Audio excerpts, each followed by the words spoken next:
విదేశాలలో చదవాలనేది మీ కోరిక, కానీ చాలా సందేహాలు. వీటన్నిటికీ ఫుల్ స్టాప్ పెట్టి మీ డ్రీమ్స్ ఫుల్ఫిల్ చేసుకోండి. Contact Videsh consults. నమస్తే రవి సార్.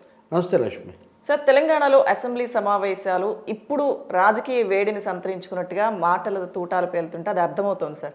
అంటే మొన్నటి వరకు కొన్ని రకాల పరిస్థితులు మనం చూసాం కదా, ఇప్పుడు చూస్తే ఒకరిపై ఒకరు ఆరోపణలు, ఎవరు ఎక్కడా తగ్గుతున్నట్టు కనిపించడం లేదు సార్. ఇవాళ జరిగిన సమావేశాలు కూడా మొదలైంది ఈ రోజే కదా. వాస్తవంగా గవర్నర్ ప్రసంగమే గత ప్రభుత్వం మీద తీవ్రంగా దాడి చేశారు. ఇంకా దాదాపు ఆ ప్రభుత్వం విధ్వంసం చేసింది. కేసీఆర్ ముఖ్యమంత్రిగా ఉండగా ఆయన ప్రజలకు దూరం అయ్యారు, అహంభావపూరితంగా వ్యవహరించారు, నేనే తెలంగాణ అన్నట్టున్నారు, లేదా కుటుంబ సభ్యులు ఎక్కువ ఆధిపత్యం చేశారు. ఇలాంటి విమర్శలు చాలా ఉన్నాయి. కానీ కేసీఆర్ మొత్తం తెలంగాణను విధ్వంసం చేశారు, అసలు అప్పుడేమీ నిర్మాణం ఏమీ జరగలేదు, మొత్తం దివాళా ఎత్తించారు, ఇలాంటి పర్సెప్షన్ ప్రజల్లో ఉందా లేదా అనేది ఒక పెద్ద ప్రశ్న. వాళ్ళకు ఓట్లు ఒక 39 సీట్లు వచ్చాయి కొన్ని దగ్గరలో, ఇవన్నీ కలిపితే. అందువల్ల ప్రభుత్వం పట్ల, మరీ ముఖ్యంగా ముఖ్యమంత్రి కేసీఆర్ శైలి పట్ల, అప్పటి ముఖ్యమంత్రి కేసీఆర్ శైలి పట్ల వ్యతిరేకత ఉన్నమాట నిజమే. కానీ అదే సమయంలో ఇప్పుడు కాంగ్రెస్ కూడా అంతకుముందు చాలా కాలం, దీర్ఘకాలం పాలించింది. కేంద్ర ప్రభుత్వ సహాయ సహకారాలు ఉన్నాయి, లేదా ఇలాంటి విమర్శలు కూడా ఉన్నాయి.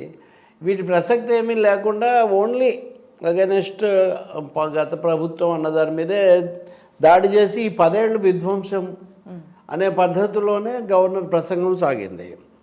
సో దాని మీద తప్పకుండా బీఆర్ఎస్ తీవ్ర స్థాయిలో ధ్వజమెత్తుతుంది అనేది అందరూ ఊహించిందే. కానీ ఈరోజు గవర్నర్ ప్రసంగానికి కృతజ్ఞతలు తెలపడం అని అంటారు, కానీ నిజానికి కొత్త గవర్నమెంట్ యొక్క విధానాల ప్రకటన, అంతకుముందు ఓడిపోయిన వాళ్ళ మీద విమర్శ, వీటికి ఎక్కువగా ఈ ప్రసంగం పరిమితం అవుతుంది. గవర్నర్ పేరుకి, ఆమె పేరుతోనే ఇదంతా.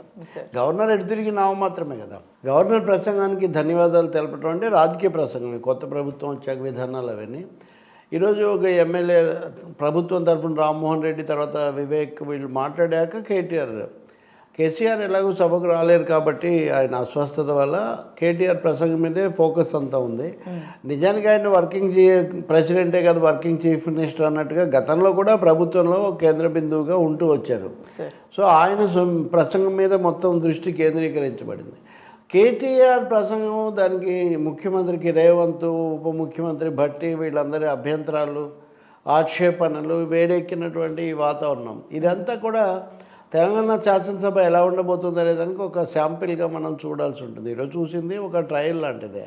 బట్ కేటీఆర్ ప్రధానంగా కాంగ్రెస్ పాలన వర్సెస్ తమ పాలన అన్న పద్ధతిలో ఆయన తీసుకొని వచ్చారు. అంటే మా మీద మీరు మాది విధ్వంసం అంటున్నారు, కానీ మీరు అంతా విధ్వంసం చేస్తే మేము దాంట్లో నుంచి ఇదంతా కూడా వికాసం తీసుకొచ్చాము, అభివృద్ధి చేసామని ఎదురుదాడి, ఒక విధంగా ఎదురుదాడి, ఇంకొంచెం ఫ్లాష్ బ్యాక్ని ఇంకొంచెం వెనక్కు తీసుకొని పోవటం అన్నది, గత ప్రభుత్వానికే పరిమితం కాకుండా.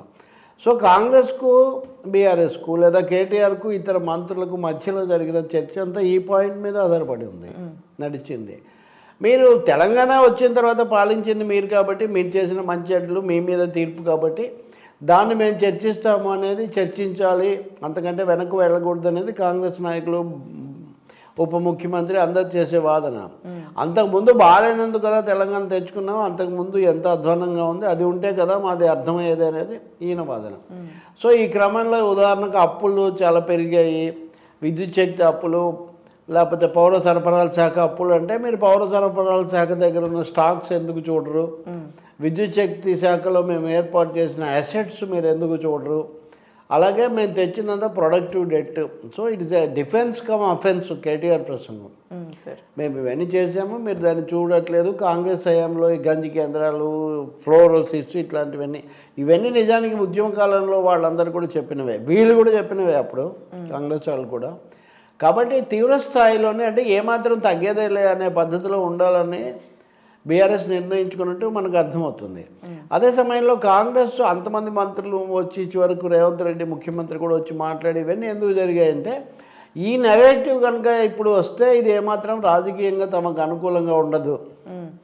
చర్చ కేసీఆర్ పాలన తీరు, దాని వైఫల్యాలు, దాని మీద ఉండాలనేది కాంగ్రెస్ యొక్క కోరిక. అందుకనే ఈ రభస అనండి, ఈ రణం అనండి, మనం రాబోయే రోజుల్లో కూడా చూడాల్సే ఉంటుంది. ఇప్పటివరకు చెప్పుకున్నవన్నీ మామూలు మర్యాద మాటలు, ఏకగ్రీవ సంతకాలు, అవన్నీ ఊరికే పైపై వ్యవహారాలు మాత్రమే. నిజంగా అయితే శాసనసభ ఒక తీవ్ర సంఘర్షణకు దారి తీస్తుంది తప్పనిసరిగానే అర్థమవుతుంది మనకు. సార్, అయితే రేవంత్ రెడ్డి ఢిల్లీ ప్రజలు ఎన్నుకున్న ముఖ్యమంత్రి కాదు అని మాట్లాడడం కానీ, హామీలకు సంబంధించి ఏమైంది, రైతు రుణమాఫీ, ఇటువంటి అంశాలు ప్రధానంగా వీటి మీద కేటీఆర్ ఫోకస్ చేసినట్టుగా కూడా ఇవాళ జరిగిన దాన్ని బట్టి తెలుస్తుంది కదా సార్.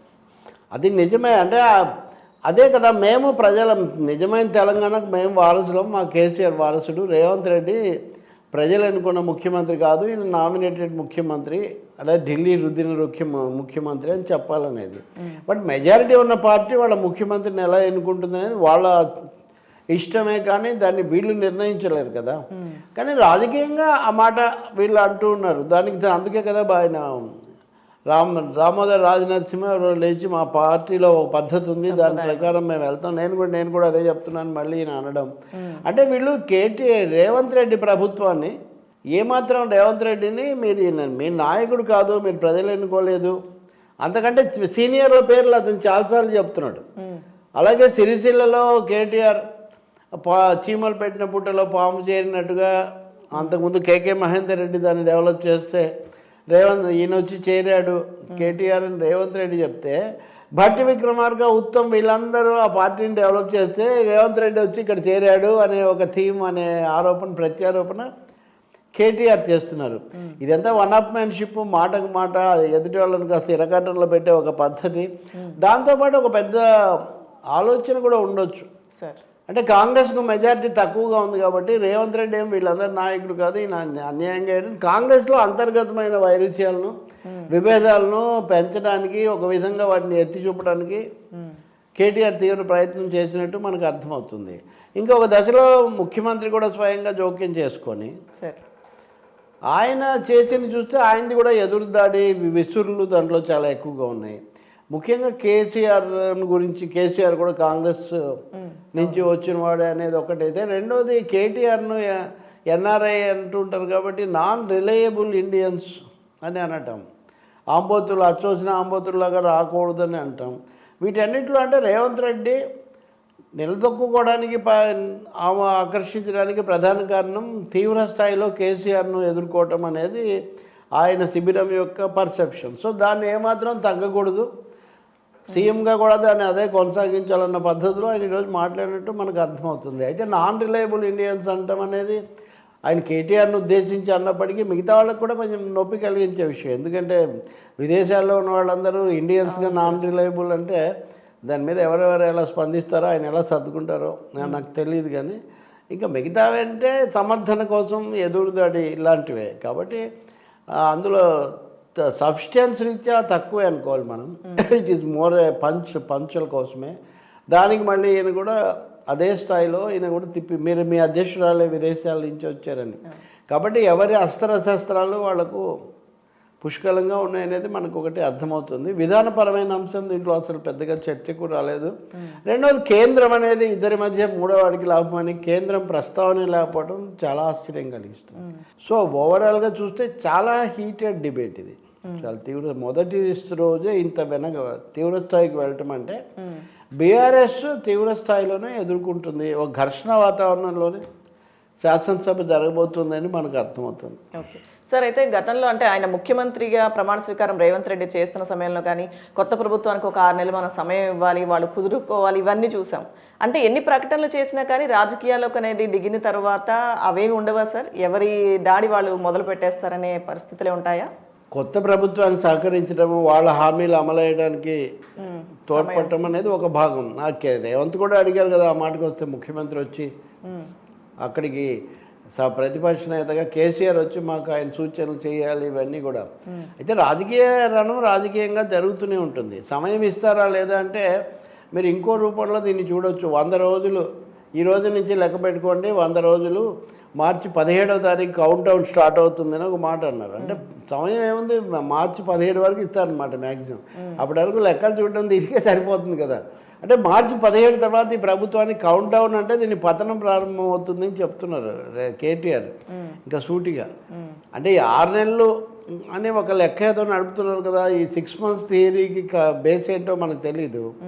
కానీ 3 నెలల వరకు ఉంటుంది. 3 నెలల నుంచి కౌంట్ డౌన్ అంటే ఇంకా 6 నెలల నాటికి ఇది ఉండదు, 100 రోజులు, మళ్ళీ 3 నెలలు. ఈ లోపల లోక్సభ ఎన్నికలు అవి కూడా వస్తాయి. ఆ ఎన్నికల్లో పర్ఫార్మెన్స్లు, కేంద్రంలో మార్పులు, ఇవన్నీ అంటే రేవంత్ ప్రభుత్వం నిలవద్దు.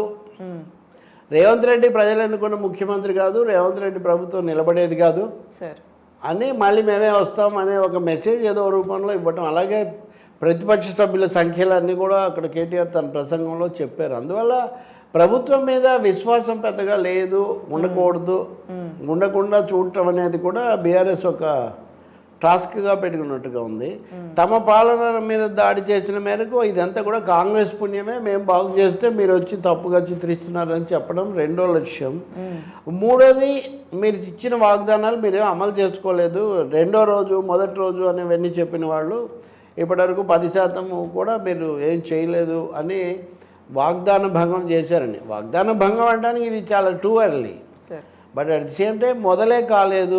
ఇదంతా రాజకీయంగా మా మీద దాడి చేస్తున్నారు అంటే కక్ష సాధింపు. ఇంకో విధంగా చెప్పాలంటే ఇప్పుడు అలాగే ప్రజాభవన్, ప్రగతి భవన్ అక్కడ కంచె వేయటం, ఇవన్నీ కూడా ఏం జరగడం లేదు. నిజానికి మీరేసిన కంచె మీరే తీసేసుకున్నారు. ఆ తీసేయడం కూడా అక్కడ ముఖ్యమంత్రి ఉండడం లేదు కాబట్టి భట్టి అంటే ప్రతిసారి కూడా భట్టి అనే అంశాన్ని ఆయన ప్రతి 3 వాక్యాలు 4 వాక్యాలు ఒకసారి భట్టి అన్న వస్తూనే ఉన్నారు.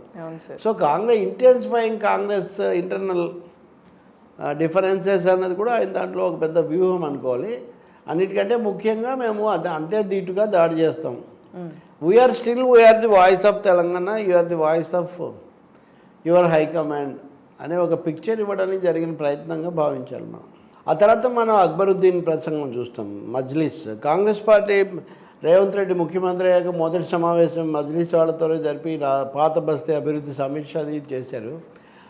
దాన్ని బట్టి వాళ్ళు ఇటు వస్తారని అంటే మాకు మెజారిటీ 4 సీట్లు కాదు 11 దాకా ఉంది అనే ఒక ఇంప్రెషన్ ఇవ్వాలి, బలోపేతం చేసుకోవాలని ముఖ్యమంత్రి ప్రయత్నం. అయితే ఈరోజు అక్బరుద్దీన్ మాట్లాడింది మిశ్రమంగా ఉంది. అంటే పూర్తి మద్దతు ఇవ్వటమో లేదా పూర్తి ఇది కాకుండా రాజశేఖర రెడ్డి పేరు తీసుకొని వచ్చి రాజశేఖర రెడ్డి అప్పుడు బాగా చేశాడు కాబట్టి మేము కాంగ్రెస్కు దగ్గర అయ్యాము.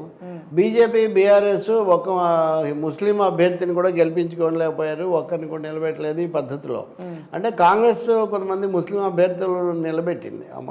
బహుశా అది కంపారిటివ్గా కొంచెం కాంగ్రెస్తో తమకున్న సంబంధం ఏంటి దాని గురించి మళ్ళీ ప్రస్తావించడం బట్టి చూస్తే మజ్లిస్ కొంచెం మధ్యంతర వైఖరి తీసుకుంటుందేమో అనేది అనిపిస్తుంది. ఇంకోటి, కేటీఆర్ అంత తీవ్రంగా దాడి చేసినప్పటికీ కూడా ఓవైసీ ఆ స్థాయిలో దాడి చేయకుండా మధ్యస్థంగా అటు ఇటుగా మాట్లాడారు. ఇంకా తర్వాత బీజేపీ వచ్చిన తర్వాత వాళ్ళు సహజంగా కాంగ్రెస్ మీద వాళ్ళు దాడి చేయటం, దాన్ని మళ్ళీ ఇటువైపు నుంచి వీళ్ళు తిప్పికొట్టడం, ఇదంతా కూడా జరుగుతుంది. ఓవరాల్గా చూస్తే ఈ 4 పార్టీలు, తెలంగాణలో కీలకమైన 4 పార్టీలు కూడా 4 స్తంభాల తెలంగాణ రాజకీయం ఎలా నడపబోతున్నాయి అనేది మనకి ఈరోజు సూచనప్రాయంగా తెలుస్తుంది. ముఖ్యంగా రేవంత్ రెడ్డి వర్సెస్ కేటీఆర్ అనేది అసెంబ్లీలో ఒక బిగ్ షోగా ఈసారి ఉండబోతుందని మనకు అర్థమవుతుంది. అయితే ఈ క్రమంలో గావు కేకలు పెట్టడం అది ఇదని 1-2 సార్లు కేటీఆర్ అంటున్నారు. ఆంబోతులు అలా దాని మీద కూడా చాలా అచ్చోసిన ఆంబోతులు, దాని మీద చాలా చర్చ. ఆ తర్వాత హరీష్ రావు వచ్చి మా వాళ్ళనే కాంగ్రెస్ గెలిచింది అసలు అని ఆయనకు కూడా క్లెయిమ్ చేయటం, దీని అంతటిని బట్టి బీఆర్ఎస్ వ్యూహాత్మకంగానే ప్రభుత్వమే తీవ్ర ఎదురుదాడి సాగించడం తథ్యం అనేది మనకు అర్థమవుతుంది. ఒకటేమో ప్రజల తీర్పును గౌరవించటము, అది అమల్లోకి వచ్చేందుకు కొంత సమయం ఇవ్వటం కూడా ఒకటి ముఖ్యమైనది వాళ్ళు దృష్టిలో పెట్టుకోవాలి. అదే సమయంలో కాంగ్రెస్ తన దీర్ఘకాల పాలనలో అనేక సమస్యలు ఉండినాయని ఒక్కసారిగా ఇప్పటికిప్పుడు కేవలం ఇది వీళ్ళని ఒక్కరి మీదనే అలాగే పరిమితం చేయటం అనేది ప్రజలు ఏ మేరకు తీసుకుంటారనేది కూడా ఆలోచించాల్సి ఉంటుంది. కేంద్రం అనేదాన్ని వీళ్ళిద్దరు కూడా కలిసి బీజేపీని విస్మరించటం, కేంద్రాన్ని గురించి అసలేమీ వాళ్ళ సహాయ నిరాకరణ గురించి చెప్పకపోవటం కూడా కొంచెం విడ్డూరంగా ఉంది. మరి రాబోయే రోజుల్లో ఇవన్నీ సర్దుకుంటారా, లేకపోతే ఇదే ధోరణిలో ఒకరి మీద ఒకరు విరుచుకుపడతారనేది మనం చూడాలి.